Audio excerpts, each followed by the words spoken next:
काठमाडौँका mayor Balen Shah. पछिल्लो समय उहाँको राजनीतिक सक्रियता एकदमै बढेको छ हैन त? तर के यो सक्रियताको पछाडि कुनै ठूलो योजना लुकेको छ? के उहाँले गोप्य रूपमा राष्ट्रिय राजनीतिमा एउटा नयाँ शक्तिको जग बसालिरहनु भएको छ त? आउनुहोस् आज हामी यही गोप्य खाकाको पर्दाफास गरौँ।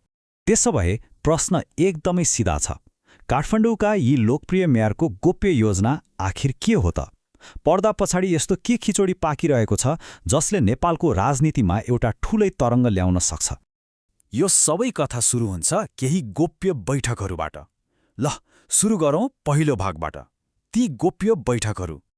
एकछिन सोच्नुस् त, ललितपुरको कुपण्डोलमा एउटा शान्त घर, रातको समय छ र बन्द ढोका पछाडि नेपालको राजनीतिको भविष्यबारे एकदमै गम्भीर छलफलहरू चलिरहेका छन्।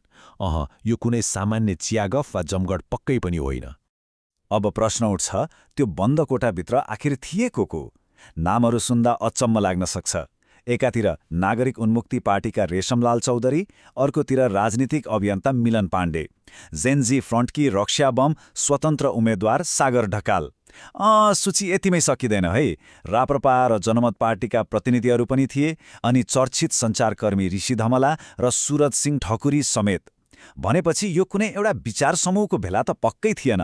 यो त एउटा यस्तो फराकिलो र भनौँ न अप्रत्याशित गठबन्धनको सुरुवात थियो जसको सायदै कसैले कल्पना गरेको थियो होला। ल, यति धेरै मान्छे जम्मा हुनुको उद्देश्य के थियो त? रेशमलाल चौधरीको यो भनाइले सबै कुरा छर्लङ्ग पार्छ।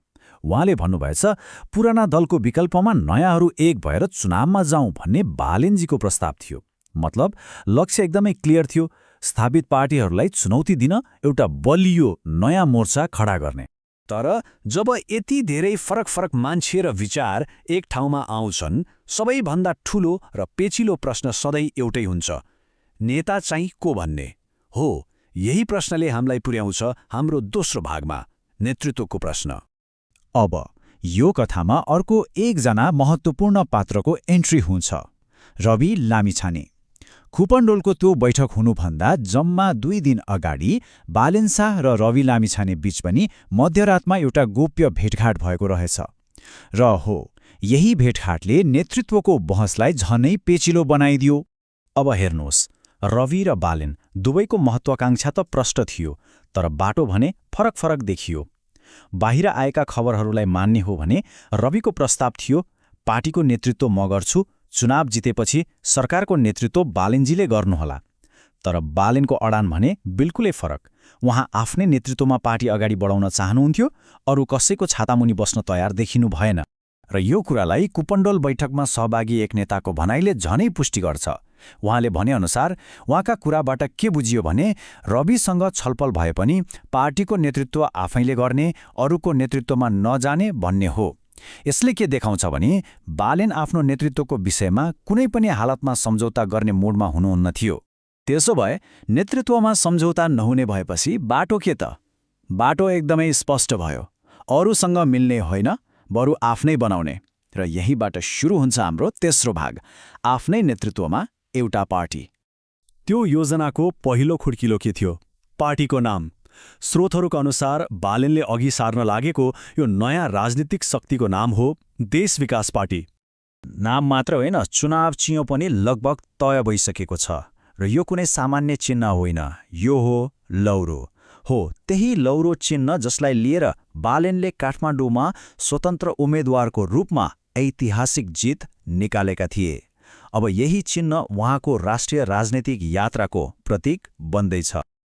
ल, पार्टीको नाम पनि आयो, चुनाव चिन्ह पनि तय भयो। तर बालेनको योजना यतिमा मात्रै सीमित थिएन। सबैभन्दा ठूलो र सायद सबैभन्दा साहसी कदम त आउनै बाँकी थियो। अब लागौँ चौथो भागतिर, अन्तिम चुनावी चुनौती। र यो खुलासा सायद सबैभन्दा आश्चर्यजनक छ। पत्रकार ऋषि धमलासँगको कुराकानीमा बालेनले स्पष्टसँग भन्नुभएछ, म झापा 5बाट चुनाव लड्छु। सुन्नुभयो, म झापा 5बाट चुनाव लड्छु। यो एउटा सामान्य घोषणा मात्रै होइन, यो घोषणा किन यति महत्त्वपूर्ण छ त? किनभने झापा 5 कुनै सामान्य निर्वाचन क्षेत्र होइन। यो त पूर्व प्रधानमन्त्री र नेपालका एकजना सबैभन्दा शक्तिशाली राजनीतिक हस्ती केपी शर्मा ओलीको गढ हो। उहाँको गृह निर्वाचन क्षेत्र भनेपछि आफ्नो राष्ट्रिय राजनीतिको सुरुवातमा नै बालेनले सिधै राजनीतिको गोलियातलाई चुनौती दिने सङ्केत गरिसकेका छन्। ल, यी सबै गोप्य बैठकहरू, नेतृत्वको लडाई अनि यो चुनावी घोषणा, यी सबै कुराले आखिर के अर्थ राख्छ त? अब हेरौँ हाम्रो अन्तिम भाग। यो किन महत्त्वपूर्ण छ? यी सबै घटनाक्रमले नेपालको राजनीतिमा कस्तो तरङ्ग ल्याउन सक्छ?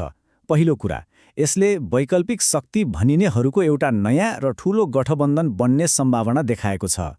दोस्रो, यो पुराना दलहरूका लागि मात्र होइन, रवि लामिछाने जस्ता नयाँ खेलाडीहरूका लागि पनि सिधा चुनौती हो। तेस्रो, यो केवल चुनाव लड्ने एउटा घोषणा मात्र होइन, यो त उच्च तहको राजनीतिको लागि बनाइएको एउटा रणनीतिक योजना जस्तो देखिन्छ। र अन्त्यमा चौथो, यो बालन शाहको राष्ट्रिय दलीय राजनीतिमा औपचारिक प्रवेशको बिगुल फुके जस्तै हो। र अन्त्यमा सबैभन्दा ठूलो प्रश्न यही नै आएर टुङ्गिन्छ कि बालेन शाहको नेतृत्वमा बन्न लागेको यो नयाँ गठबन्धनले साँच्चै नेपालको राजनीतिक यथास्थितिलाई तोड्न सक्ला त? यसको जवाफ त भविष्यले नै देला, तर एउटा कुरा पक्का छ, राजनीतिको यो नयाँ खेल अब सुरु भइसकेको छ।